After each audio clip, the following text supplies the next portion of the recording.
This video is for educational purpose. Everything you will listen in this video is taken from internet or any book or any documentary which is available for public. दुनिया में फिल्मों के सभी दीवाने हैं, लेकिन हिंदुस्तान में फिल्मों के लिए एक अलग ही दीवानगी है। रीजनल सिनेमा भी इससे अछूता नहीं है। खास तौर पर दक्षिण में तो ये अलग ही लेवल पर है, जहां फैंस अपने पसंदीदा कलाकारों के नाम पर मंदिर तक बनवाते हैं। फिल्मी हीरो हीरोइंस को फॉलो करना आम बात है। उनके जैसा बनने की इच्छा बहुतों की होती है, लेकिन फिल्मी विलन्स हमेशा नफरत का केंद्र रहते हैं। कोई उनके जैसा नहीं बनना चाहता।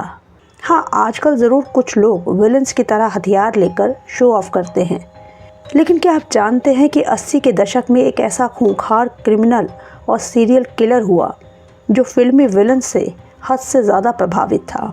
वो उन जैसा ही बेखौफ था। दक्षिण भारत का ये अपराधी 80 के दशक में चेन्नई शहर में आतंक का पर्याय था। फिल्मी विलन्स की ज़िंदगी जीने वाले इस शख्स को नाम भी फिल्मी ही मिला था, ऑटो शंकर।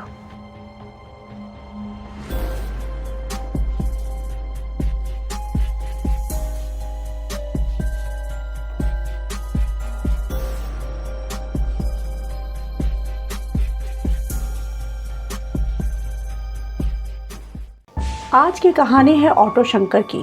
इसका असली नाम गौरी शंकर था।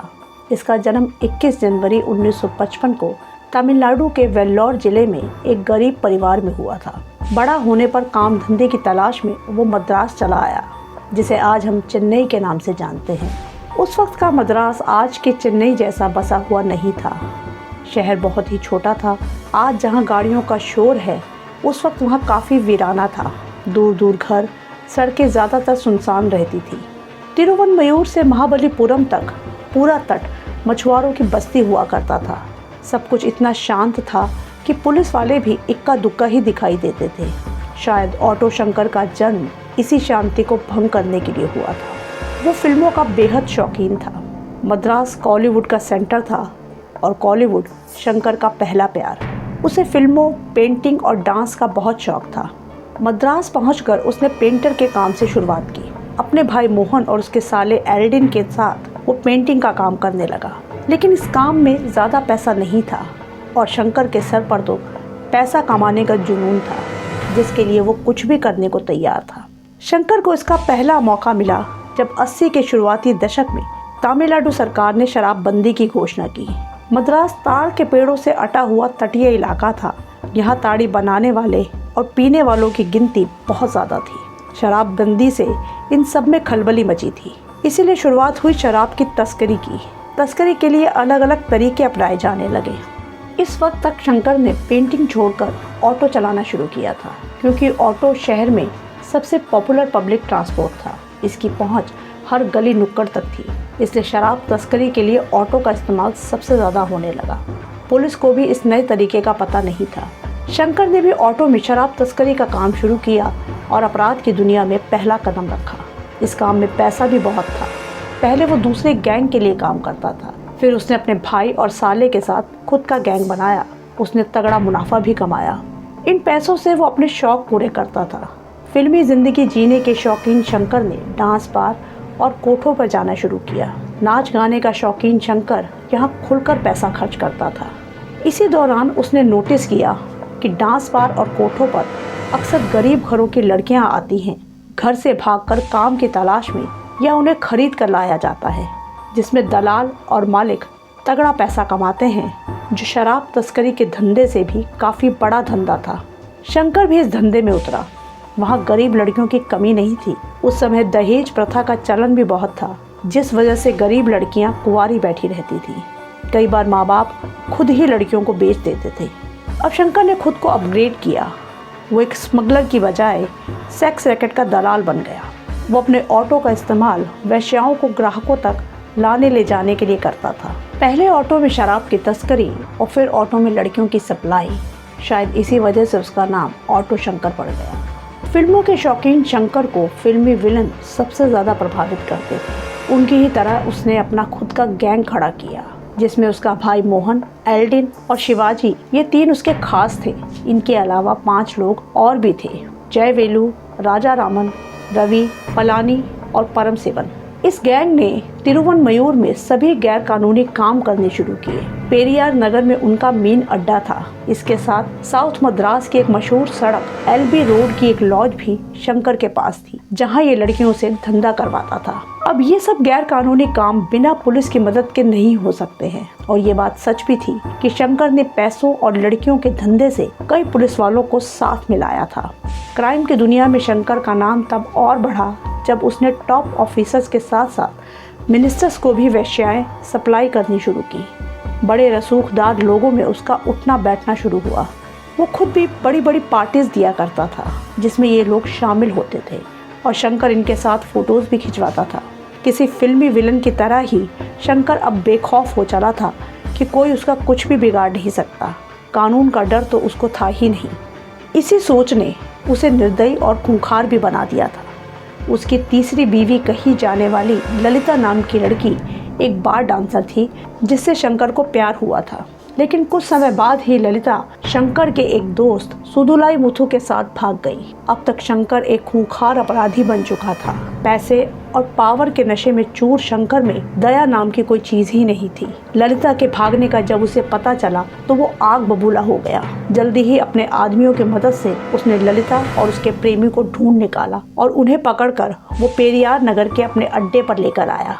यहाँ उसने पहले ललिता को उसके प्रेमी के ही सामने तब तक बुरी तरह पीटा जब तक उसने दम नहीं तोड़ दिया। उसके बाद उसने ललिता के प्रेमी को भी जिंदा जला दिया और उसके शरीर के अवशेष उसने समंदर में फेंकवा दिए। ललिता की लाश को उसने इलाके में ही दफना दिया। ये उसका पहला हीनियस क्राइम था और पहला कत्ल भी। इसके बाद गौरी शंकर का दबदबा बढ़ा और अब लोग उससे डरने लगे थे।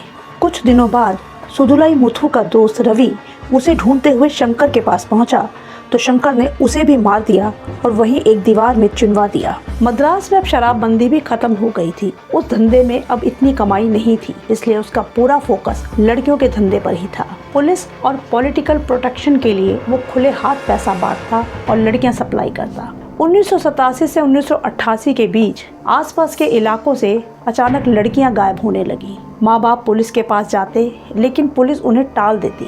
धीरे धीरे 9 लड़कियों के गायब होने की बात सामने आई, लेकिन पुलिस ने तब भी कोई एक्शन नहीं लिया। पुलिस का यही कहना था कि लड़कियां या तो खुद भाग गई हैं या उनके माँ बाप ने ही उन्हें कहीं बेच दिया है, क्योंकि वो गरीब भरोसे थी और उनके माँ बाप दहेज नहीं जुटा सकते। लड़कियों के घर वालों ने पुलिस के इन बयानों को मानने से इनकार कर दिया।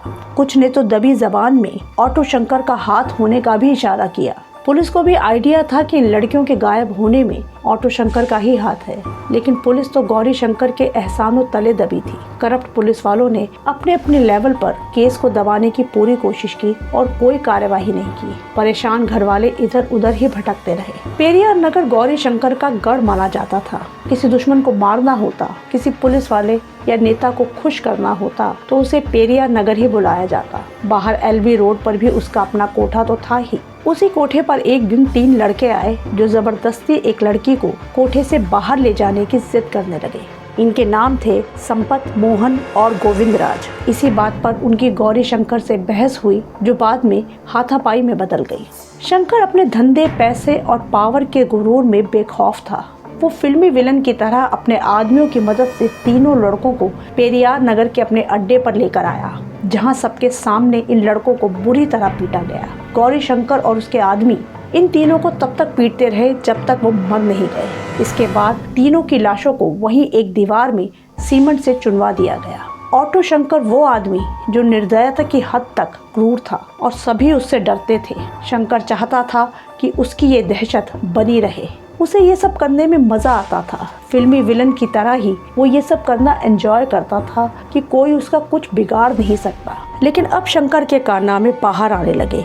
इन तीनों लड़कों की हत्या की बात भी बाहर फैली। उनके दोस्तों ने भी बयान दिए और कुछ नाम भी लिए। मारपीट की बात भी कही गई, लेकिन कुछ नहीं हुआ। पॉलिटिकल प्रोटेक्शन की वजह से मद्रास पुलिस भी शंकर के खिलाफ नहीं जाना चाहती थी। दिसंबर 1988 की एक रात शुभलक्ष्मी नाम की एक गुजराती लड़की जो मद्रास में रहकर अपनी पढ़ाई कर रही थी, एक सुनसान सड़क पर उसे किडनैप करने की कोशिश की जाती है। कुछ लोग एक ऑटो में उसे जबरन उठाने की कोशिश करते हैं, लेकिन वो लड़की किस्मत से बच निकलती है। बदहवास हालत में वो पुलिस स्टेशन पहुंचती है और रिपोर्ट लिखवाती है। यहाँ वो एक नाम भी लेती है जो उसने सुना था, ऑटो शंकर। अब रिपोर्ट लिखी जा चुकी थी। यहाँ से पहली बार ऑफिशियली ऑटो शंकर नाम दर्ज हुआ। प्रेशर और मजबूरी में पुलिस ऑटो शंकर को पहली बार गिरफ्तार करती है, लेकिन अपनी पहुंच के चलते उसे जल्द ही जमानत मिल गई। इस बीच तमिलनाडु में राजनीतिक उठापटक चल रही थी। उस वक्त सीएम एमजी रामचंद्रन थे, जो फिल्मों में भी काफी नाम कमा चुके थे। उनकी मौत के बाद राज्य सरकार को बर्खास्त करके राज्यपाल शासन लागू कर दिया गया और गवर्नर थे पीसी अलेक्जेंडर। गायब हुई लड़कियों के घर वाले जब सब तरफ से हार चुके थे, पुरानी सरकार हटने और गवर्नर रूल से उन्हें उम्मीद की एक नई किरण नजर आई। वो अपनी परेशानी लेकर गवर्नर पीसी अलेक्जेंडर के पास पहुंचे और उन्हें सारी बात बताई, और ये भी कि किस तरह पिछली सरकार के चलते उन्हें किसी भी तरह की मदद नहीं मिली। पीसी अलेक्जेंडर ने मामले को गंभीरता से लिया। उन्होंने तुरंत डीजीपी को बुलाकर इस केस की जांच के लिए एक स्पेशल इन्वेस्टिगेशन टीम बनाने का आदेश दिया। उनका कहना था कि जल्द से जल्द जांच पूरी की जाए ताकि लड़कियों का सच सामने आए। आदेश मिलते ही एक स्पेशल टीम बनाई गई और टीम ने जांच शुरू की कि लड़कियां कहां से और कैसे गायब हुई। वैसे तो सभी जानते थे कि ये किसका काम है। कुछ ईमानदार पुलिस वालों ने ऑटो शंकर का नाम लिया। इस जांच टीम में आर्य नाम के एक पुलिस ऑफिसर को स्पेशली तैनात किया गया, क्योंकि वो शंकर को पर्सनली जानता था। आर्य ने जो जानकारियां इकट्ठी की, उन्होंने इस तफ्तीश में बहुत मदद की। उसने कई करप्ट पुलिस वालों के नाम भी बताए जो ऑटो शंकर की मदद करते थे। उसकी मदद से जब सारी जानकारी और सबूत जुटा लिए गए, तब डीजीपी ने ऑटो शंकर और उसके गैंग को अरेस्ट करने का आदेश दिया। टीम ने पहले शंकर के खास लोगों को एक एक करके पकड़ना शुरू किया, जिसमें शंकर के भाई मोहन और साले एल्डिन को उठाया गया। थाने में उनकी अच्छी खासी ठुकाई की गई, जिससे एल्डिन टूट गया।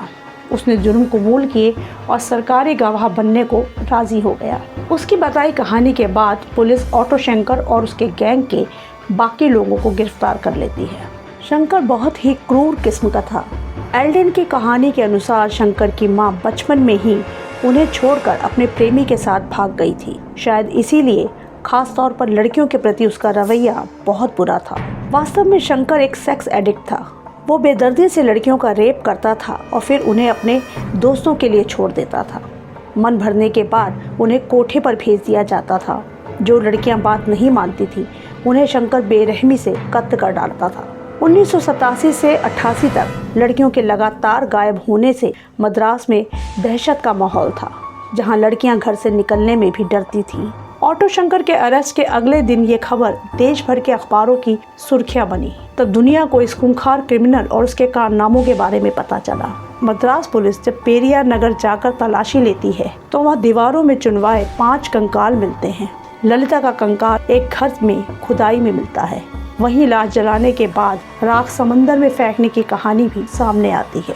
उसके घर की तलाशी में पुलिस को एक डायरी मिली, जिसमें कई रसूखदार लोगों के नाम थे। ज्यादातर पुलिस वालों के नाम थे और कुछ नेताओं के भी नाम थे। उसकी डायरी में पैसों का हिसाब किताब लिखा गया था। बड़े नेताओं और पुलिस वालों के साथ खींचे गए पार्टी के फोटोज भी मिले। इसके अलावा शंकर और उसके दोस्तों की कॉल गर्ल्स के साथ पोर्नोग्राफिक फोटोज भी काफी तादाद में मिले। गवर्नर खुद इस केस की जांच कर रहे थे, लेकिन फिर भी नेताओं और बड़े पुलिस ऑफिसर्स के नाम इस लिस्ट में से हटा दिए गए, ताकि उनकी किसी भी तरह की इन्वॉल्वमेंट का पता न चल सके। सिर्फ छोटे पुलिस वालों पर ही गाज गिरी। कुछ पुलिस वाले सस्पेंड किए गए। सबसे बड़ा ऑफिसर एक डिप्टी सुपरिटेंडेंट था, जिसे सस्पेंड किया गया। ऑटो शंकर पर ऑफिशियली 6 कत्ल का मामला ही दर्ज हुआ, क्योंकि गायब हुई 9 लड़कियों के कत्ल का कोई भी सबूत पुलिस जुटा ही नहीं पाई। उन 9 गायब लड़कियों के बारे में शंकर ने जो भी बताया, वो बहुत ही निराशाजनक और शर्मनाक था। उसने अपने कबूलनामे में बताया कि वो सब मारी जा चुकी हैं। उनकी लाशों को जलाकर राख समंदर में बहा दी गई है, ताकि कोई सबूत ही ना मिले। लाश ठिकाने लगाने का ये तरीका उसका पसंदीदा था। उसका कहना था कि जिन लड़कियों का भी किडनैप हुआ, वो पॉलिटिशियंस के लिए थी। जरूरत पूरी होने के बाद उन्हें मारकर जलाकर समंदर में उनकी राख बहा दी गई थी। हैरानी की बात है कि उसके कबूलनामे के बावजूद इस मामले में कोई इंक्वायरी नहीं हुई। शंकर और उसका गैंग मद्रास सेंट्रल जेल में थे। इस केस की सुनवाई के दौरान शंकर जेल वार्डन और कुछ स्टाफ की मदद से जेल से भाग गया। जांच में पता चला कि जेल में भी वो शाही जिंदगी ही जी रहा था। पैसे और भ्रष्ट पुलिस वालों के दम पर उसे जेल में सब ऐशो आराम मिलता था। बाद में शंकर को उड़ीसा के राउरकेला से गिरफ्तार किया गया। दोषी जेल वार्डन और स्टाफ को 6-6 महीने की सजा हुई। अब शंकर को स्पेशल सिक्योरिटी में रखा गया। उसके भागने के 6 महीने बाद उसका भाई मोहन भी जेल से भागा, जिसे बाद में पुणे से पकड़ा गया। 31 मई 1991 को लोअर कोर्ट ने अपना फैसला सुनाया, जिसमें गौरी शंकर, एल्डिन और उसके साथी शिवाजी को फांसी की सजा सुनाई गई। शंकर के भाई मोहन के साथ 5 लोगों को उम्र कैद की सजा हुई। ये मामला हाई कोर्ट और उसके बाद सुप्रीम कोर्ट में भी पहुंचा। इस केस के लिए लोगों में बहुत गुस्सा था, इसलिए प्रशासन पर भी काफी दबाव था। इसलिए सभी फैसले बहुत जल्दी आए, जिसमें लोअर कोर्ट के फैसले को ही सभी अदालतों ने कायम रखा। फांसी की सजा को उम्र कैद में बदलने की अर्जी दी गई, जो खारिज हो गई। इस केस में मर्सी पिटीशन के लिए भी अप्लाई किया गया, लेकिन प्रेसिडेंट शंकर दयाल शर्मा ने यह अर्जी खारिज कर दी। मर्सी पिटीशन रिजेक्ट होने के कुछ ही दिन बाद 27 अप्रैल 1995 में सालेम जेल में गौरी शंकर उर्फ ऑटो शंकर को फांसी पर लटका दिया गया। इस तरह इस खूंखार और क्रूर अपराधी का अंत हुआ। किस्मत से तमिलनाडु में मौजूदा सरकार का अंत हुआ और राज्यपाल शासन लागू हुआ, जिसके बाद ही पीड़ितों की बात सुनी गई। नहीं तो ना जाने कब तक ऑटो शंकर का आतंक ऐसे ही कायम रहता।